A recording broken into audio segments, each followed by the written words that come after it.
Well, it is indeed an honor and a joy to be here again in front of all of you live. It's weird to see all of your faces and to be in a room this big, and I'm also just loving it. So welcome to the National Trumpet Competition. This is a place, as Jenny said, and that Terry knows, that I really grew up. I came here in 1994. Yes, I am that old. And I competed for the very first time and realized what an important community that this is for trumpet players, but also for developing as a human. What does it mean to be a good, kind, generous human? And I met so many of those types of people here at NTC that have been really just so important in my own career. So we're going to talk about some trumpet related but not trumpet direct things today. And as Terry said, I did get on a plane this morning without a trumpet, and it felt great and weird. And so this is going to be the most non-trumpety trumpet masterclass that you are going to probably ever attend.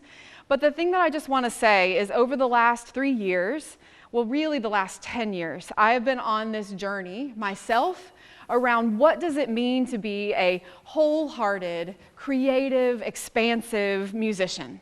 What does it mean for me to take up my space, to play my music, to play the Haydn the way I play the Haydn, and then to celebrate everybody else's Haydn? What does that look like? And what would that mean for me to grant permission to you all to find your voice, to find your space, to take up your place here? So we're going to be working on cultivating mental resilience. We're going to be working on some kind of vulnerable tools. This is not going to be like a master class that you've ever been to before. I'm going to ask you all to talk to each other. I'm going to ask you all to take some notes. I'm going to ask you to be on your phones in a limited way, but in an interactive way, and I'll tell you when that is in a second. But my hope for all of us is, by the end of this hour and a half together, that we are going to walk away with this being at the forefront. Howard Thurman: don't ask what the world needs, ask what makes you come alive, and then go do it. Because what the world needs is people who have come alive. So what would it look like for each of you here in this room to come alive as artists and as humans? That's what we're going to explore. Yeah? You excited? So a few questions that we are going to be looking at over the course of this next hour and a half. We're going to be thinking about some of your peak musical memories. That moment when you picked up a trumpet and you were like, whoa, I get to do this thing. I get to play the trumpet. We're going to talk about that with each other. We're going to talk about what that speaks to on a core values level. What was it that lit that fire in you? What were those moments? Because those are going to be the moments that are going to carry the mental resilience side of growing as an artist for your whole career. And then the other things we're going to be talking about are, how do you want people to feel when they hear you play? What kind of a contribution do you want to make in the world with your music? What's this about? Why do we put this funny piece of metal to our lips and put air into it and turn it into sound? What's it for? That's what we're going to work on. Cool? So, the first thing that I want to just say is that all of us live in the world with different ways of engaging with things, with life, with music, with competitions, with each other. So when you look at this cartoon from The New Yorker, what do you notice? Just anybody, just raise your hand. We're going to be interactive here. What do you notice? What's happening in this cartoon? Yes, way there. They all have different perspectives. They're looking at a cup of water there, and perhaps you identify with one of those gentlemen standing there looking at the cup. I would say that most of the time I'm the person in the middle, but since I've had kids, I'm more this person over here on the right. How did those Legos get there again on the floor? Why is that there again, right? So we go through the world with what we're going to call lenses, ways that we see things. See practice, see the trumpet, see each other. And we're going to explore what those lenses are first so that we know that we have also the capacity to shift it. Okay, so a few housekeeping things before we really dive in. I want all of you at this point to make sure you have something to write on, like a sheet of paper, pencil, or an iPad, something that you all can really take notes for yourself on. I'll give you a second. And while you're doing that, get out your devices as well.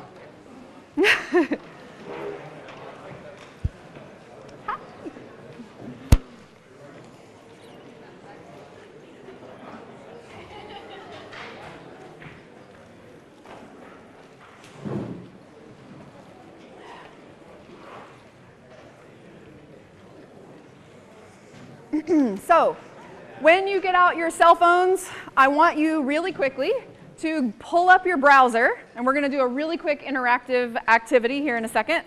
I want you to pull up your browser and type in vvox.app, and then type in this ID number. I'm going to give you a second to do that because I want all of us, and also online people can do this as well. If you're watching in the moment, you're welcome to join us for this too. So, piece of paper, something to write on. Bring up vvox.app and then type in this number. And as soon as you get the number, it should say NTC, Taming the Gremlin on your phone.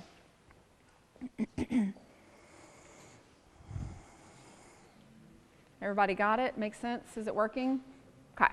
I'll give you a few more seconds just to get this ready.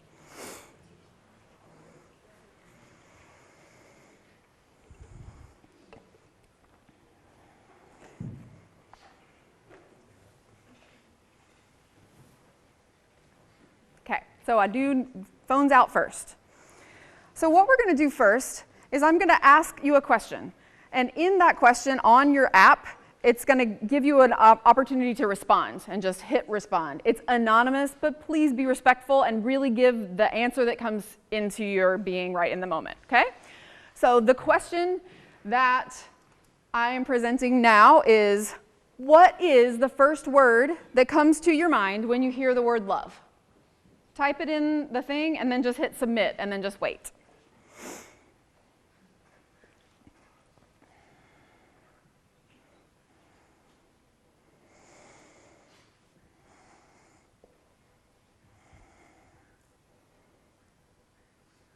Great. Great, okay. So this poll is closing, and in just a second, we're going to see on the screen, I hope, all of the responses that we just generated collectively as a group.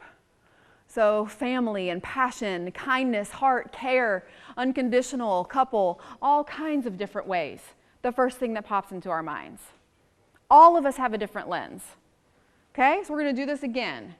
I want you now to type in, what is the first word that comes to your mind when you hear the word music? Music is what to you?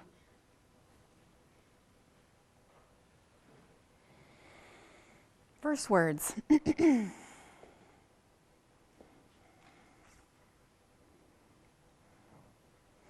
Beautiful.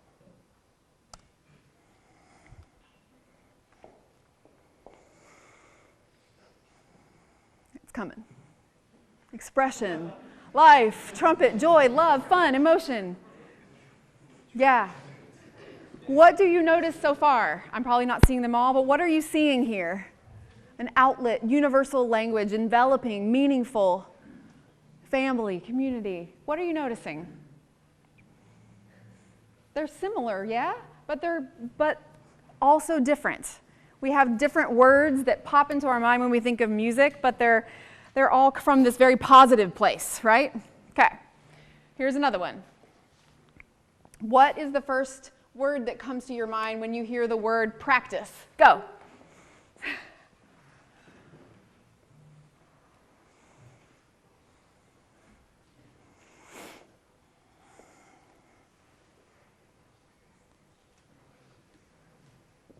All right, I can't wait to see.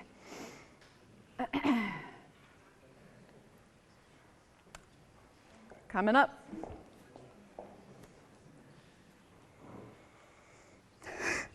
Work, stress, anxiety. Yeah. Good.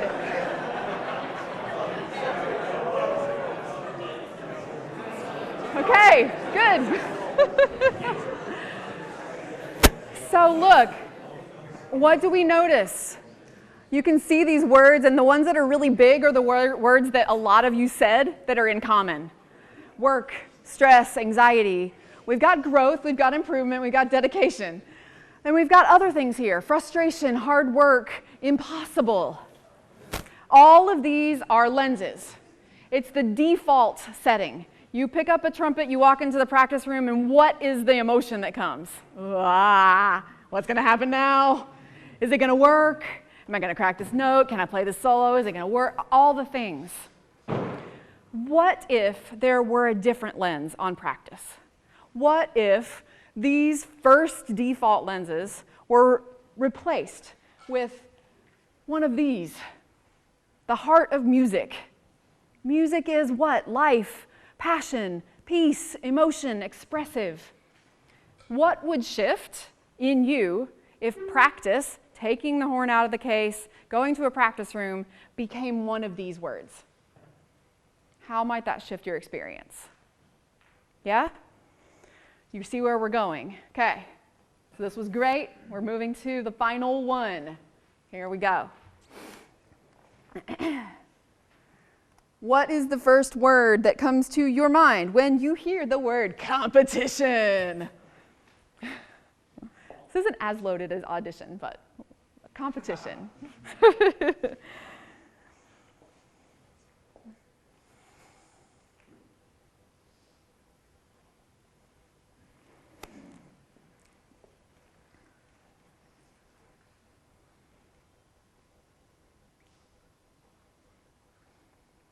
Great. So what do we think? In this room, what's our lens on competition? Dun, dun. Oh! Okay. Woo! Look at these words. Just take a second and look at these words. I mean, there are some big ones in here. There's, perfectionism and ego and stress and anxiety, and there's other things here too.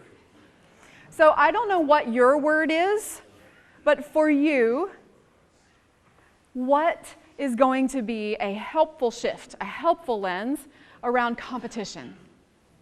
What for you is going to help you move from stress or perfection or comparison to something that's going to ground you and help you stand and play at your best? So I would love just a few people. What for you would be a helpful word, a growth-centered word around competitions? Just raise your hand. Any of these words can work. Yeah. Friends. That's right. This is a place for friends. So many of you came with your friends. Yeah. Opportunity. Absolutely. Yeah. Trust. Yeah. And for you, trust would bring what? Trusting yourself and trusting those around you. Yeah. Great. Yep, in the back. Community. Absolutely. Yeah. Excitement. Absolutely. Yeah, in the back. Experience. Absolutely why we're here. Yeah. Peace. I love it. Collaboration. Growth. Yeah. So these words completely shift the experience of our body and our mind around this word compete, prove, win. Yeah? It's completely different. Come on in, welcome. So I will tell you just a quick story. When I was auditioning for the principal trumpet job of the Cincinnati Chamber Orchestra, I was like, oh my gosh, I have to go take this audition, and oh my gosh, I have to play perfect. And my mother-in-law stopped and she said, Ashley, every time you pick up the trumpet, it's an opportunity to share your gift. Just go share your gift and see what happens. I was like, God, well, that makes me feel a little better. I mean, I want to play well. Always we want to play well. But what if it were opportunity? What if it were excitement? Then what? How would we show up? How would we walk out on stage? How would we take up our space? This work is the beginning of mental flexibility. This work, what we call lens shifting, is something that's the most important thing for you all to start noticing. What happens in your mind when you pick up a trumpet? What happens in your mind when you crack a note? For me, the loop of mental, debilitating, negative self-talk was toxic for me. My whole sense of worth was in this piece of metal that I picked up. And if I cracked a note or 5, I was done. I was miserable the rest of the day. Is that the way that it has to be? Is there a different way to be with the trumpet, with music? I think maybe, but it takes work, and it takes practice, and it takes working on acknowledging what those areas are that are fixed in our mind and what areas could use a little bit of growth. So you all have certainly heard the idea of growth mindset, yeah? This is just a slide that reminds us of that. There are areas in every single one of our lives, trumpet or not, where we have a fixed mindset. We just do. Our opportunity here, especially because we're talking about the trumpet, we're talking about showing up and figuring out who it is that we are and what we want to contribute through music, is to figure out where are the opportunities that I want to grow. How can I start to look at those areas of, I don't even like the word weakness, but areas that I want to grow and start to be more strategic about how I practice them. And likewise, how can I start to speak to myself more kindly in the process? That's the trick. Now, the rest of this talk, I'm going to frame a little bit of my own story and give you a few lenses into my own gremlin and my negative self-talk story. But what we're going to do first is really look at how negative, debilitating self-talk shows up for you. When I say the word imposter syndrome, how many of you have heard of this idea before? Yeah. Again, how many of you have ever struggled with imposter syndrome? All right, great. Y'all are not alone. None of us are alone. Yeah? Every single person, especially, I mean, as you get better at a skill, it's been proven that the higher levels of imposterism start to come. It's just true. There's a video, there's many videos, but they talk about Albert Einstein and Maya Angelou, all of them, all of us struggle with imposter syndrome. What I'll say about the gremlin, the imposter, is that it's there to protect us. It's like, I don't want you to fail. I don't want you to mess up. I want you to stay safe. It's there to protect us. And there's no way that we will go through life without that little tiny voice there. But we do have an opportunity to figure out how to change the dial just a little bit. Okay? Now here's a few of the ways that this has shown up for me. This was me when I was like 1994. Look at that posture, you guys. That's crazy. I don't know. I used to play like that. I used to play like that when I was at NTC. These are 3 of the ways that imposter syndrome and the gremlin showed up in my mind on loop. That performance wasn't note perfect. I would get a tally, or I would give myself a tally. How many notes I chipped, what happened. Is that what music's about? No. This is hard to change. But this was one of the ones that made me feel miserable, frankly. Made me not think about the trumpet in a joyful way. The second one, second place is the first loser. I hate this quote. This is a terrible quote. You all are here because you have something really beautiful to share. Every single one of you. And so the fact that we're all here together doing this work, showing up, being brave, stepping out on that stage, we're being courageous. We're succeeding. So this second place is the first loser is just, let's get rid of that. The third one, you'll never be able to play high notes. Now, this is a little trumpet, E, but for the longest time, I believed that because I'm just this little petite thing, I'm just not built to do this. It's not true. It's just a fixed mindset that I had continued to reinforce. And until I decided, I want to freaking learn how to do this. I can do this. Then my body started to figure out how. And then I started to say, where are the people what are the tools, how can I start to figure this out? So we have to notice what those patterns are in order for us to start to make new ones. These are some of mine. Now, it was 10 years ago where I realized this was a big problem. That, as you can probably tell, I'm a pretty joyful, happy person, but I would pick up that trumpet and I would not be that way. And my husband would say, geez, what's happening? Why? Why is there this incongruous Ashley? The Ashley that plays the trumpet and the Ashley that's out there in the world. I was like, yeah, I need to do some work on this. And I remember first finding the writings of Brené Brown. Brené Brown writes a lot about the power of vulnerability, power of owning your story, the power of figuring out what is your authentic way of being in the world. And this quote from her book, The Gifts of Imperfection, it says, the only unique contribution that we will ever make in this world will be born of our creativity. All of you are creative artists. All of you. All of you have something unique to say. So why do we compare ourselves to everybody else? What's yours to bring forth? That's what this started to do in me. And I started to realize that the way that I was engaging with the trumpet wasn't from this wholehearted place. So how could I shift that? Now, this is the part where we're not going to share with each other, but we are going to start to look a little bit at our own. How does this imposterism and gremlin show up for you? Now, this is one way that we do it in coaching. We create a little gremlin Facebook profile, and we give it a picture. How does this show up? Where does it show up? What does it say to you? And so this is going to be a little weird for a trumpet masterclass, but here's what I want us to do, because in order to get to the other side, we got to do this work. So write in your notes. It can be a Facebook profile like this one, or it can just be some things that the gremlin says, like, I'm not this, you'll never be able to this. How does it show up? Write them down, and then you can throw it away after this class, but write them down. I'm going to give you like 3 minutes. Don't look at anybody else's. Go inward and think about how this shows up in your practicing. How does this show up in your life? What things are on loop for you?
Another couple seconds here.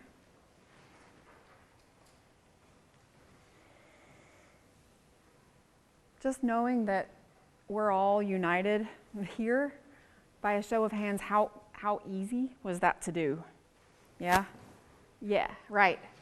And sometimes putting it out there on a sheet of paper, there's this like, whoa, yeah, that lives in my head most of the time, and now I look at it.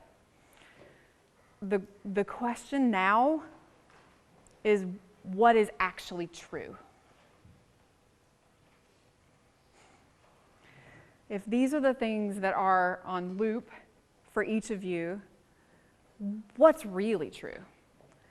And how can we start to turn down the volume of that pesky little gremlin that is there in all of us and tell it, it's okay, you don't have to protect me quite so much. I think there's another way. And it's this way of truth. It's this way of embodiment of who I am in the world. It's this way of what I'm calling the champion. Now, the champion is what wants the best for you always. It believes in you without question, always. It's that big cheerleader. It keeps you on track, motivates you, and it aligns with your values, who you are at your core. So what I want you to do for a second is just take a look at that list, and I want you to write down a few things that now come to mind when you think about, I hear this, but she's saying that there's a truer statement underneath that. What are those things that are true of me? And just jot down a couple of notes. And I promise we're going to go really deep into this in a second. You can use this little collage on the left as an example. I am what? What are you? Enough, loved, whole. Music is fun. I can do this. What are those things for you that are going to be the dial knob changer to the gremlin in your life?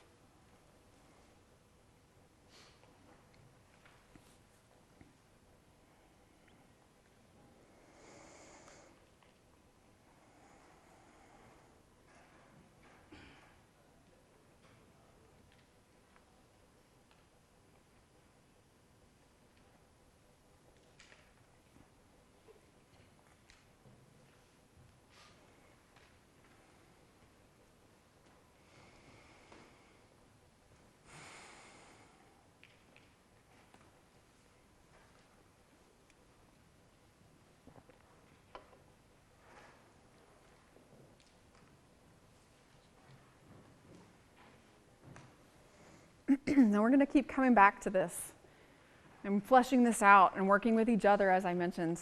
But what I want to share with you first is a video that is a part of my champion collection. This video was first shared with me when I was a senior at the Cincinnati College Conservatory of Music. I was taken into the basement of a jazz piano player named Phil DeGreg and Tim Northcutt, who's the tuba professor at CCM, and he's like, Ashley, you need to hear this. It's like struggling with my sense of worth, and it's all tied in this little piece of metal, and I wanted to win, and I hated making mistakes. He was like, Ashley, sit here and listen to this. And I sat in the office and listened to this man's words. Rich Madison is was a jazz euphonium soloist. And as he was dying of cancer at the end of his life, started speaking to conservatory students about the incredible gift that music is. And I'm just going to let this speak for itself, and then we can have a quick conversation after you hear it. This is Rich Madison, Music is a Gift. Music is an incredible gift. It's a gift that God doesn't give to everybody. He gives them the gift of liking music. Everybody likes music of one kind or another. But the gift of being able to learn to play music is an incredible gift. And you people are very special because you were chosen and given that gift. The day you were born, the world became richer than it was because of your presence with that gift. That's what I believe. And so you study and you work hard to develop the talent that God gave you. And the wild thing is that the bucket of talent you were given is so big that you could practice 8 hours a day the rest of your life and you wouldn't use it all of it. You couldn't develop it all. But as I told the band yesterday, this gift you've been given does many things. For example, you people grant immortality to composers. Bach is not dead, Beethoven's not dead, Mozart's not dead, Duke isn't dead, the body's gone. But what they gave to the world on paper that made the world richer than it was before. They gave the world all this beautiful music. They put it on paper. And because it's on paper, it's just a graph. It doesn't mean anything. Until you come along and with the breath of your body, you take that musical instrument and you read that music and you change it to sound. And the minute you change it to sound, Bach is not dead. Neither is Beethoven. Their music is being heard, and what they represent to the world is because of your gift. That's how special you are. Whatever band you're in, doesn't make any difference you're playing first chair, third, or fourth. Your part's important, and you're special because you were given that gift. How does that sound?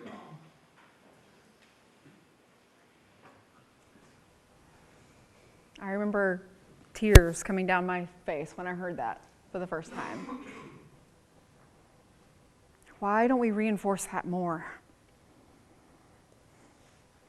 The fact that we play a wind instrument, this funny little hollow tube, and that when we put the breath of our body, we change this funny tube into beautiful sound. And that the bucket of talent, as he said, that we've been given will never develop it all. And that's growth. That's being an artist. That is something worth living for. That is something worth putting the trumpet up to your lips for. That's powerful. So what each of us need to find in us is what is our gift with this funny little instrument that we play to give to the world. So we're going to start now with a couple of values discussions. And this is going to be in pairs. If you don't know the person next to you, it's okay. Just have a conversation. The first thing that you all are going to discuss is I want you now to bring to your mind that moment that I mentioned at the beginning, that peak musical experience where you were like, holy cow, I get to play this trumpet. This is so cool. What was that? Where did that happen? Who were you with? What were you playing? Okay, got it? You guys got it in your mind? Yeah? All right, this is like, we're going to take 5 minutes. And I want you all, 3 minutes, y'all. I want y'all to share. And I want you to notice what it's like to share this experience with another person that you know or don't know. Okay? Ready, set, talk, go.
All right.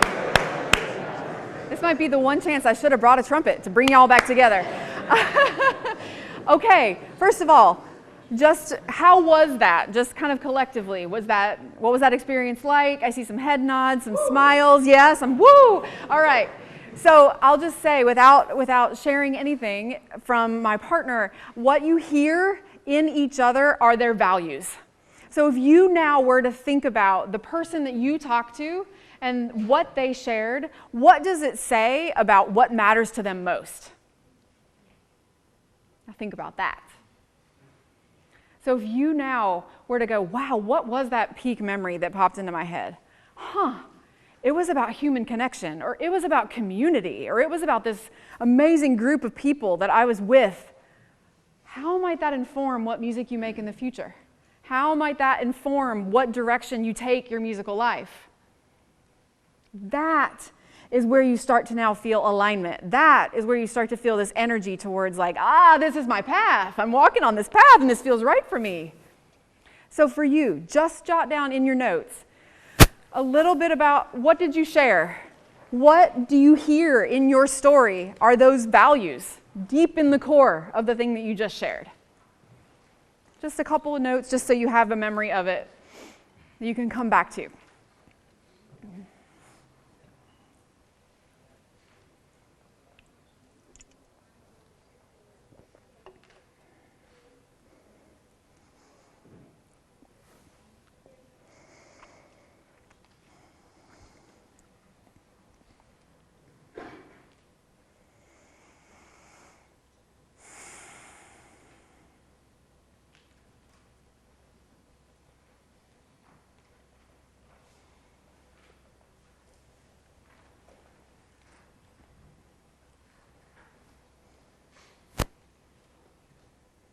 Okay. The next one is trumpet related, but not trumpet related. This is about you as a human being.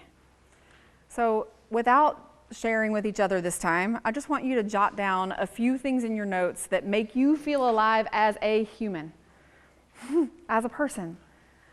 What are those things? Good cup of coffee, great friends, spiritual path, adventure, travel, sports. What are the other things in your life that you're like, yeah, this is me alive? What is that? Write those things down. Just jot them down. Notice what they are.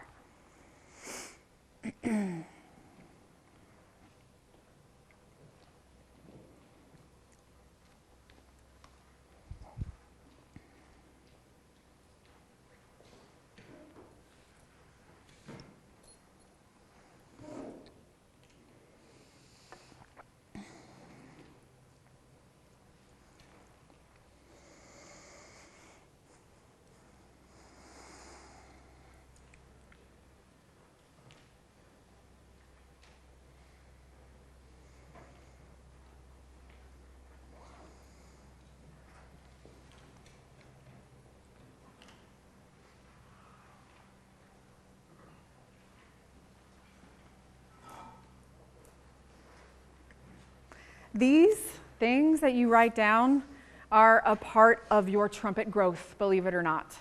Honoring this whole person of who you are and what makes you tick is a part of being able to be present with your practice.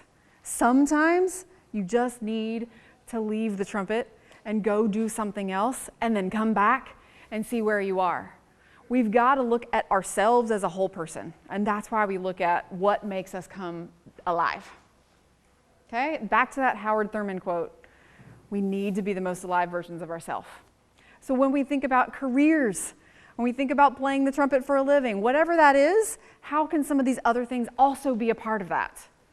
My whole deal is a multifaceted life as an artist, a fulfilled life as an artist. What does that mean for each of you? We've got to be expansive in our thinking about what that could look like. Okay. We have 2 more questions, and I'm going to have you all break out for these. Actually, I'm going to just have you talk about the last one. So I want you all now to have a discussion about what musicians or artists that you admire the most. Which ones stand out in your mind and why?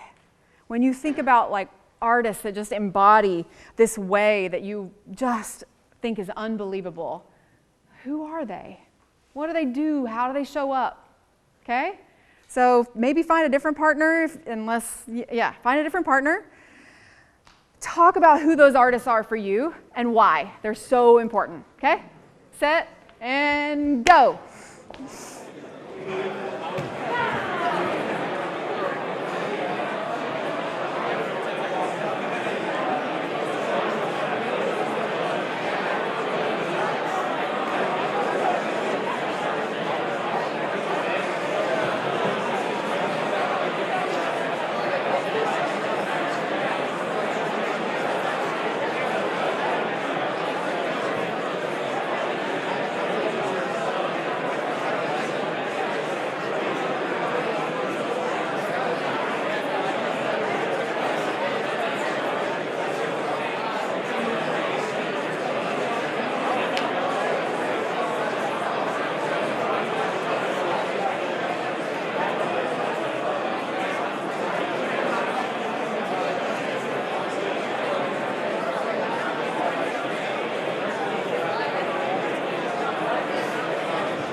Okay, so just before we start, just throw up some hands. Who are your artists? Who are some of the people that you're like, this is Clifford Brown. Clifford Brown. And what is it about Clifford?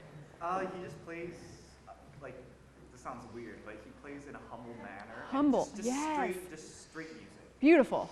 And he died way too young. He did. But the things that he shared with us is Yeah. bloody gorgeous. It's gorgeous, humble, and a gift. Yeah, beautiful. Thank you. Yeah. Yes. Yeah, and what is it about him? Oh my gosh. I think it's just his sound, but not only his sound, but what he does with it musically. That's just it. I think it sets him apart in my mind as to this league of kind of a young artist who inspires me to improve. Super cool. Love it. Yeah. We were talking about with Marcellus and his guys at the Jazz and Lincoln Center. Yeah. Because of their desires just to give back and to share with literally anyone for the sake Yeah. of sharing and inspiring. So this generosity of spirit, yeah, that makes them so extraordinary. Let's go way in the back. I'll get to you next. Way in the back. For me, it's probably Kendrick Lamar. Ah, Kendrick Lamar. Yeah. I think he's really inspiring because he grew up in extreme poverty and conflict, Yeah. and he just performed at the suit. Yeah. I tell these folks if he can do it, all of us. Yeah. Love it. Yeah, so there's this inspirational nature to his story, and yeah, really relatable. Let's go to the checkered right in front. Yes. I was going to say Thomas Gonch. Ah. Yeah. You can just tell like exactly who he is when he's playing on stage. He's so good. Like it's incredible. Yeah, so if you were to give Thomas Gonch like an adjective to describe that, what would that be? I don't want to say like insane.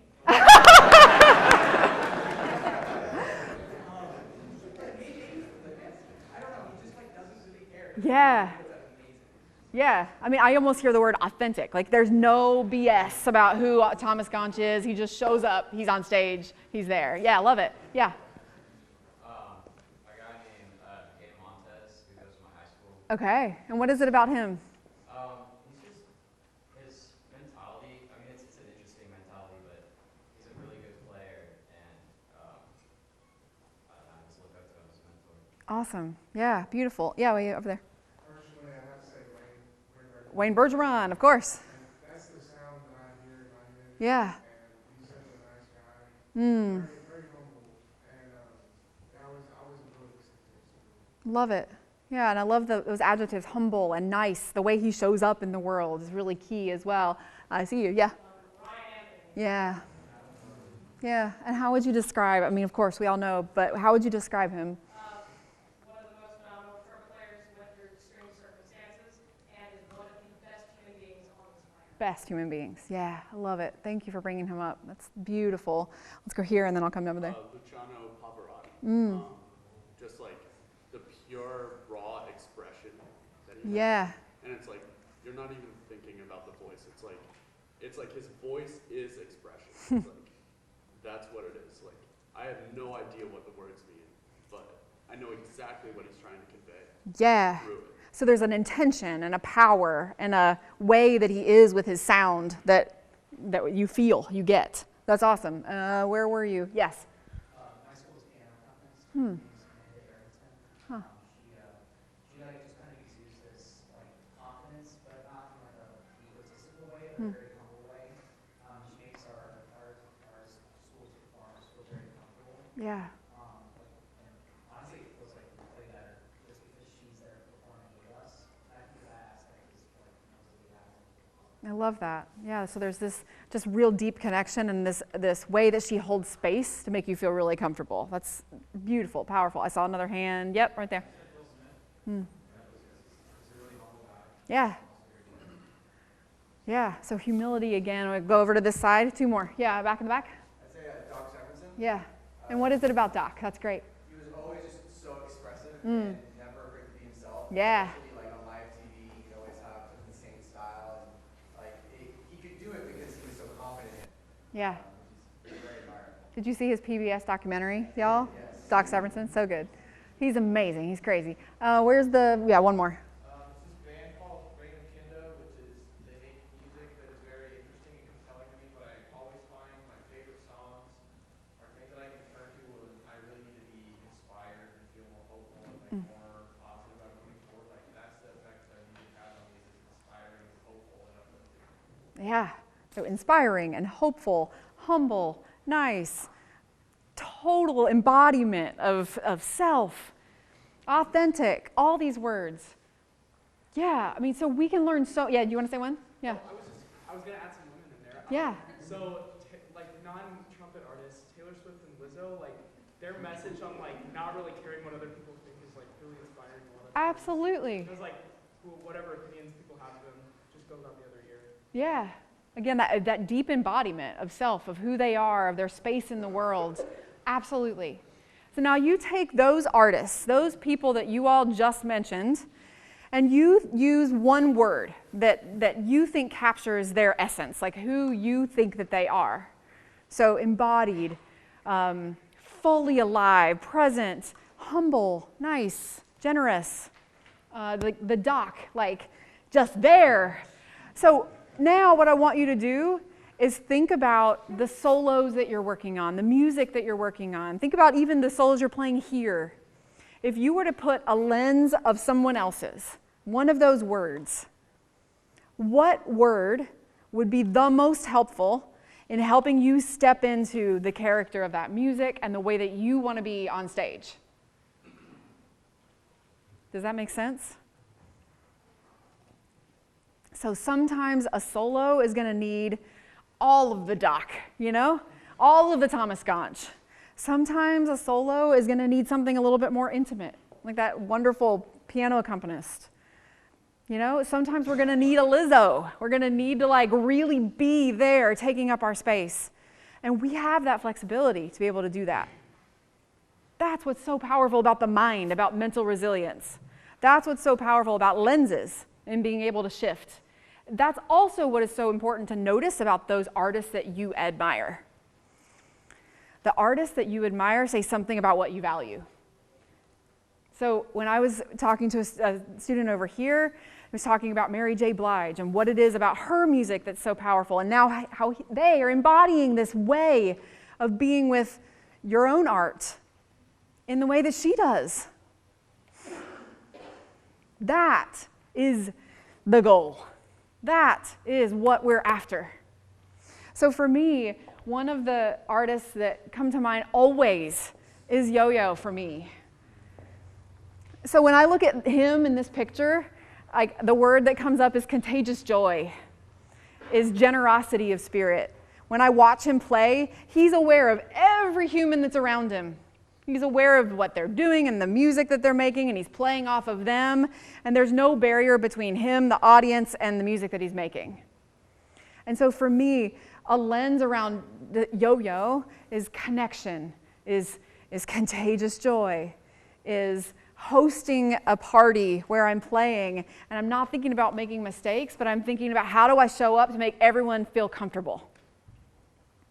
That's what these artists embody, and that's what's possible for us. Yeah? So I want you all now to think, similar question to what I asked, if you were to take one characteristic of one of those musicians that we admire so much and use it as a lens around your own music making, how would that change what you do? Isn't that a fun exercise to think through? You know, I'll tell you all a quick story. I was playing a pretty hard and high-profile concert in Cincinnati with Rebecca Wilt, and I said to Rebecca backstage, you know, if I don't get that right first breath for this first note, it could crack in front of this audience. So I'm like practicing the breath. I'm like, here it goes. High piccolo attack, I gotta get it. I walk out on stage, a room of about 300 people, a lot of people that I know. My old teacher Marie is in the audience, all the people. And I take a big breath, and I go to play the first note, and what do you think happens? It cracked. Badly. And you know what happened? It was this moment. So Yo-Yo talks about this moment that he had watching Julia Child. And Julia Child, live on TV, would be like, oh no, I dropped the chicken on the floor, and there's the chicken, and ah. What she did was continue to host this party, host this thing. She dusted off the chicken and kind of kept going. So then in that moment, what is our human response? Do we shrivel up in a little shell, or do we go like, well, that was not what I was expecting. I dropped the chicken on the floor. Did you see? That was great. There it was. That was a really bad first note. And so what I'd like to do again is have you all hold space for me to just take another breath and try that again. Now, was my body physically shaking? 100% yes. I was like, I better get this note. But that was one of those moments for me that realized that music is about human connection. That the audience is not sitting there going like, she missed all those notes, and now I've got this big old tally to tell her about afterwards. No one is doing that. They want to hear you express what's yours to express in the world. So that is the goal. So my question for all of you is, where do you need a lens shift? What parts of your life would be really helpful to be like, yeah, that's where I get stuck. That's where I have that fixed mindset. I want to try on contagious joy here. Or I want to try on humble here. Or I want to try on generous here for myself. Where would that be helpful? So, another reflection, the champion. If you all were to make a champion playlist, when the gremlin's going and you're like, oh my gosh, I can't play, what am I going to do? What's going to be on your champion playlist that's going to get you out of that spin and into a place of grounded joy? Who are some of the people in your Champion Hall of Fame? Who are the people that believe in you always?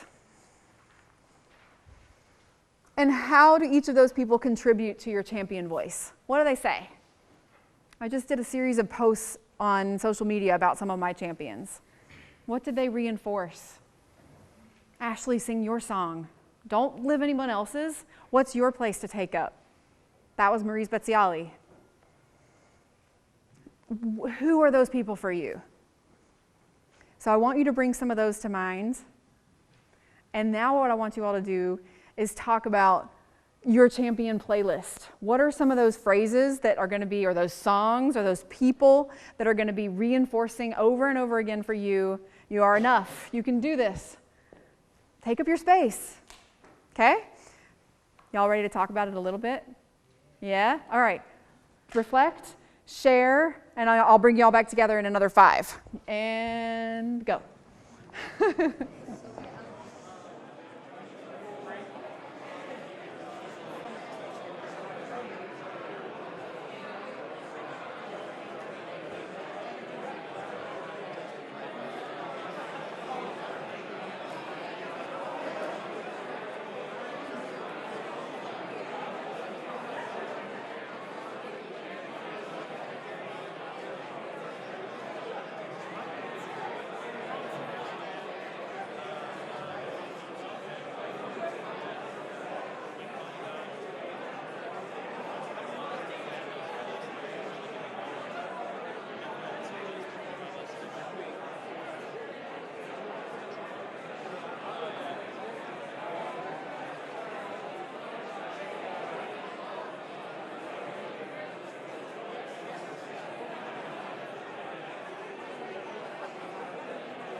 I love that it's getting harder to bring you all back. So that must mean that we're really connecting over these champions.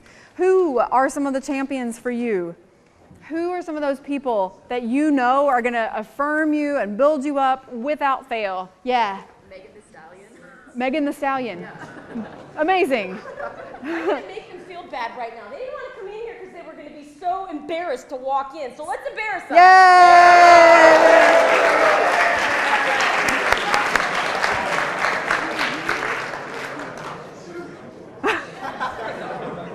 All right, you're welcome. Yes. RuPaul. And yeah, and how does he embody, they embody that champion? Well, I always just think at the end of every episode, if you can't love yourself, how in the hell are you going to love somebody else? And it's just like such an important thing to know. Like, if you don't love and know yourself, how can you expect to go in the world and like love other people? Yeah. Whoa, we're getting here, guys. Yeah. So loving yourself, taking up your space. And then where we're moving with this is now starting to think about what people say over you and what you feel when you hear you are loved, you are enough, and start to now think about how you're going to frame that in I am what, okay? So we're going to get there in a second. What other champions? Yeah. I'd say my mom. Yeah. Yeah. Yeah. We have to have those safe people in our life. I did a post about this the other day. You can't crumble on stage, but you have to have those people who are like, I don't care if you crack notes. I love you anyway. This is fine. It's all good. Yes. I have a friend at school who will not let a single negative thing about myself come out of my mouth. Yes. When I'll start to kind of get negative, will just remove me from that situation. Yeah. And remind me that it's just school. It's just trumpet. It's not a big deal. Yeah, that's amazing. I mean, Brene Brown talks about this a lot, where she says, talk to yourself like you would talk to someone you love. And what I hear you say is that that friend reminds you of that. We need those friends, and we also need to learn how to become that friend to ourselves, too. That's so beautiful. Where else are my hands? Yeah. My friend Dylan Haynes is very real with me. Yeah. Real is good. So important. Yeah. My professor, what he says about us, like whenever we play something, he asks us to describe it and talk about like how we think it was, and then sometimes I'll say something critical, sometimes I'll say something, this could be better, this could be better. Yeah. This was good. I really don't feel good about that thing, but he's just like, hey, look, you made art. You made something that you should be proud of, and I want you to be proud of that. That's beautiful. I love that. That's so great. You know, in coaching we do this thing, and I do this with my own trumpet students, it's called 2 stars and an arrow. It's 2 things, whenever you finish, that went really well. And 1 arrow that's not this like, you suck, that was a terrible thing, but what's 1 arrow where you want to grow next time? That's a lot kinder as well. Yeah. A guy named David Spicer. Okay. Supported me at all times. I love it. That's amazing. Right behind you. Yeah. My mom, she typically says, trust your brain, which is actually something that she got from her grandma, so it's kind of like a generational just Yeah. trust yourself. Trust. And that's like one of your big themes too. I love it. Yeah, Maddie. Dude, just my dad. He taught me everything I know about trumpet and stuff, like almost everything I know. And then he supports me with everything. And even if I perform bad, I think I perform bad, he tells me it's okay, and I feel it was so good. Yeah. We have to have people like that. It's beautiful. Yay, Dad. I'm so glad. Yeah.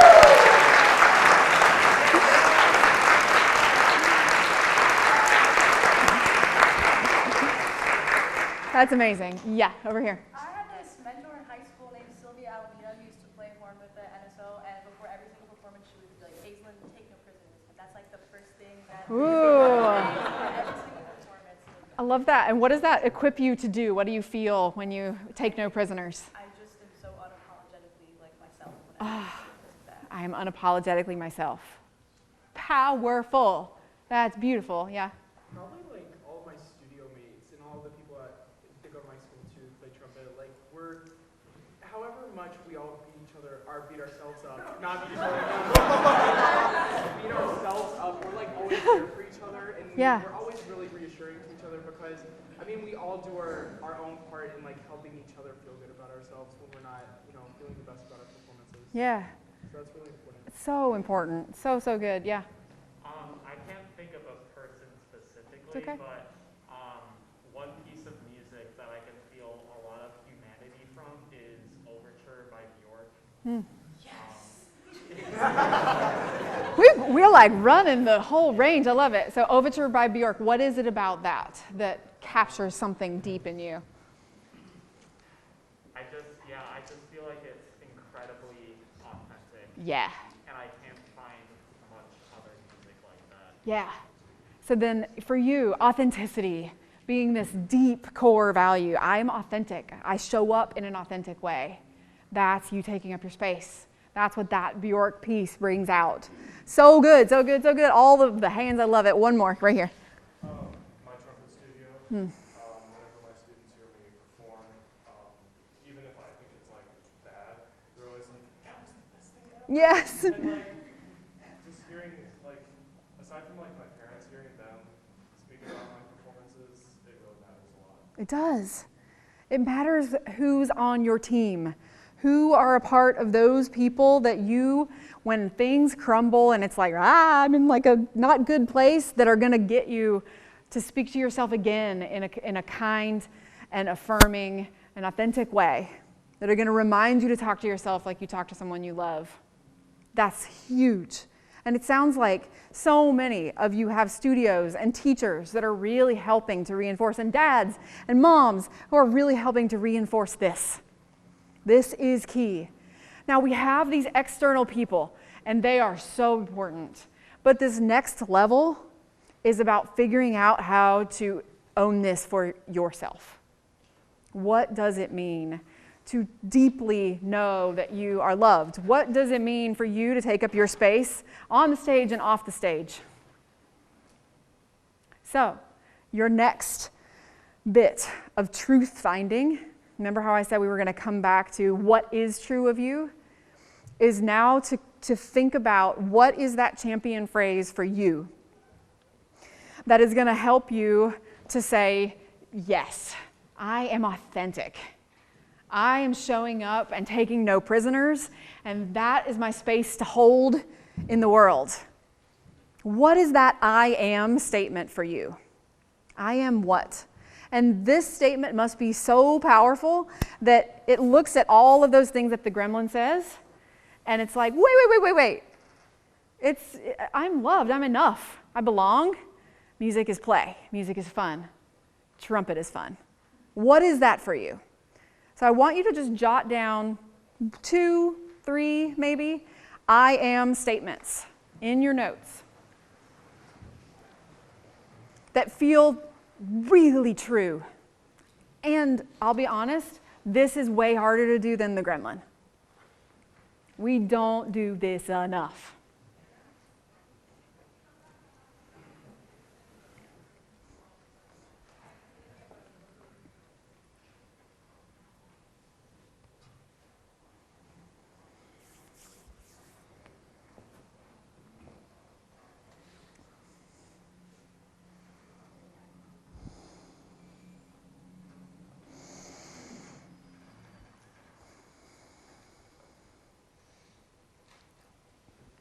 All right, so these can be really short. And now, what I want you all to do, choose one that feels like, I'm stepping out, this is really true, no one's gonna know who it is, but I want you all to grab the app one more time, and I want us to put in text a word cloud of our collective 125 champion phrases on this screen. I want us to see and affirm these truths about who each and every one of you are. Ready? I'll open the poll.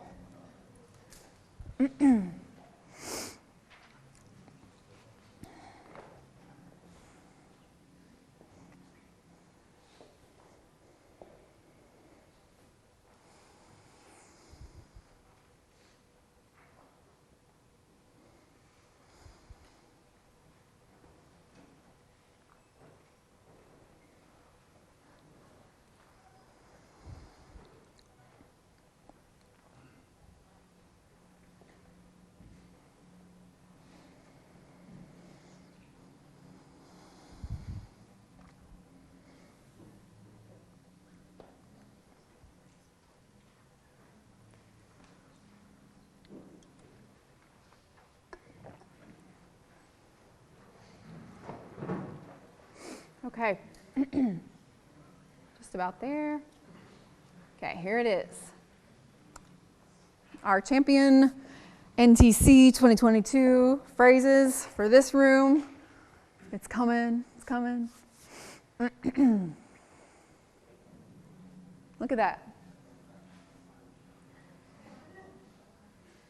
Look at that, guys. I'm enough. There are some really funny ones up there too, but I love them all. I am deserving. I am capable.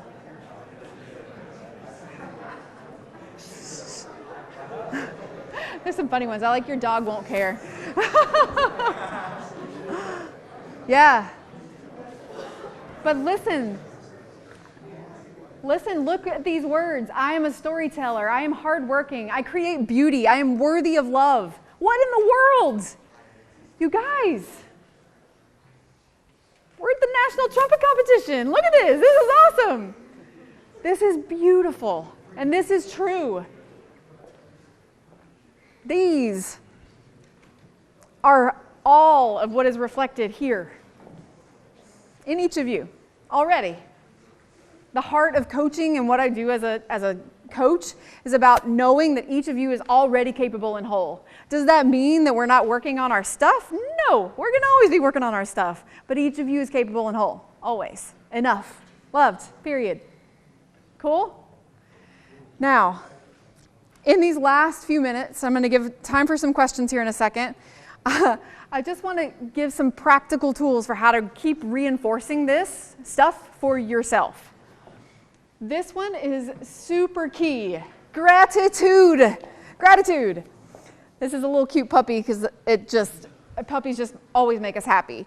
But we know this to be true. The best evidence-based way to improve your happiness is gratitude. Create a gratitude practice. The most resilient humans, up and down in life, get through life by having things they're thankful for every day. For our family, it's 3 things every night. My kids, my husband, me, we have a little gratitude book, and it's 3 things that we just feel thankful for. A good conversation, a good cup of coffee, time with a friend, the playground, my son's blue blanket, whatever it is. This is super important for mental resilience. This is super important for the volume of the gremlin not being so loud all the time. This is what we all need to work on for ourselves, is cultivating some gratitude. So in summary, a few things. The gremlin is there to protect you, but it does not have to run the show. Cool? Find your own champion dial.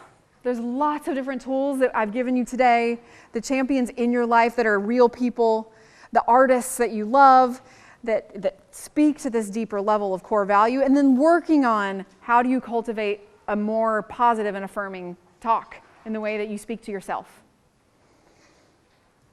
Create gratitude practice. Journal. So in The Artist Way by Julia Cameron, she talks about how every morning, just write 3 pages, free form journaling that just gets you to kind of, it's like putting your life through a colander. It sifts through things and helps you to go like, okay, I'm here, I'm ready, this is helpful. For me, it's a part of my spiritual practice every day. Just talking to God, just doing this.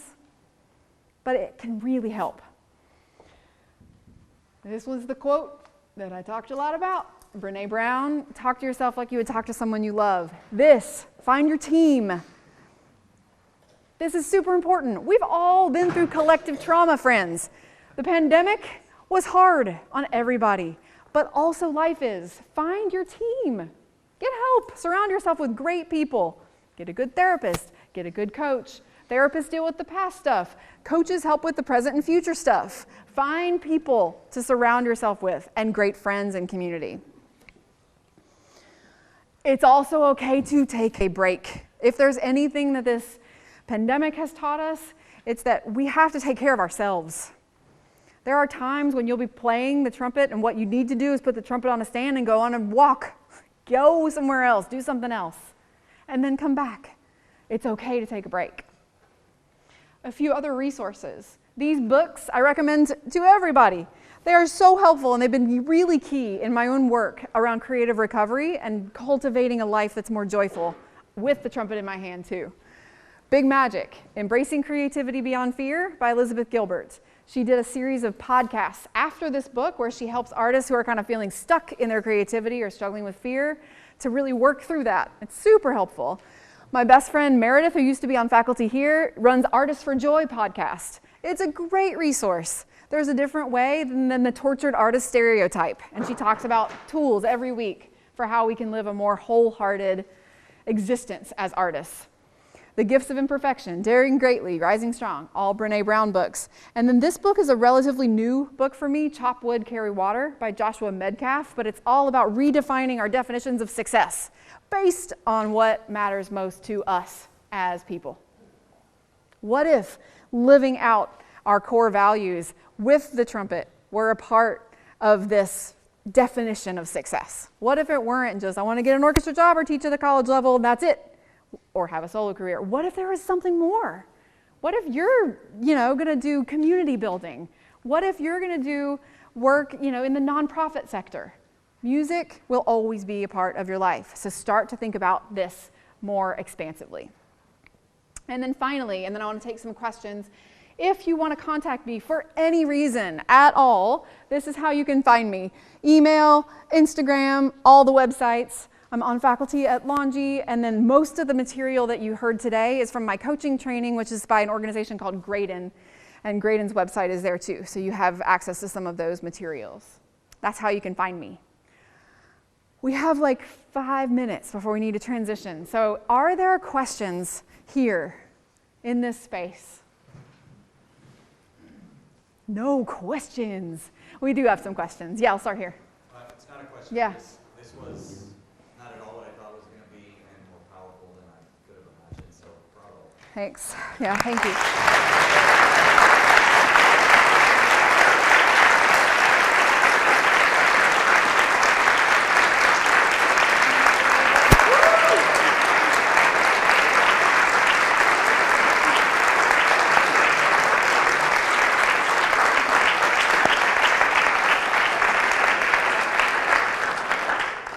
You made me like, well, I got my tears coming down. Thank you.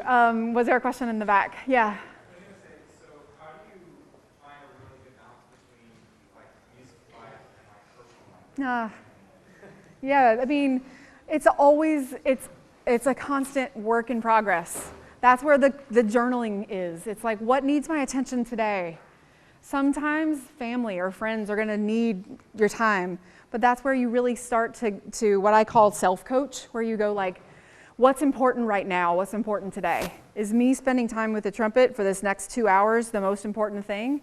Or could I give an hour of really focused time and then give something else attention? So I believe that everybody, all of you here, have your own answers inside. So a good coach can draw that out, but you also are a good coach of yourself. And that's where journaling comes into play. Ask yourself these open questions, especially as it relates to balance and what's important, and that'll help. That's how I do it. Yeah?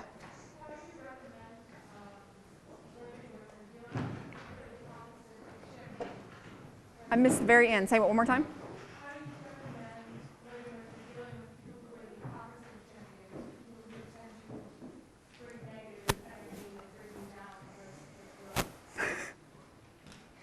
Start to move along.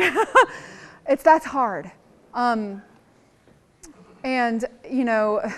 there's resilience practices about like, what is it, like strong front, soft front, strong back or something like that, where you like learn how with people like that, especially if they're close and you don't have any other choice but to be in some kind of relationship with them, where you have to learn how to develop a thicker shell, and then you have to have a therapist to help you not let it go so deeply inside. Be selective about the community that you hang out with, and ask yourself, are these people that I surround myself with actually making me a better version of myself? These people that I'm in relationships with, do they bring out the best in me? Do they encourage me to follow my values and my passions? And if that isn't the case, then just ask yourself, why am I maintaining such a close bond with those people? I mean, that's hard. But that's why you need a good team of people to help you sift through it. Yeah. Thank you for that question. That's really important. Really good. All right. Any other questions? Whew. That was a really beautiful hour and a half. Thank you so much for this time.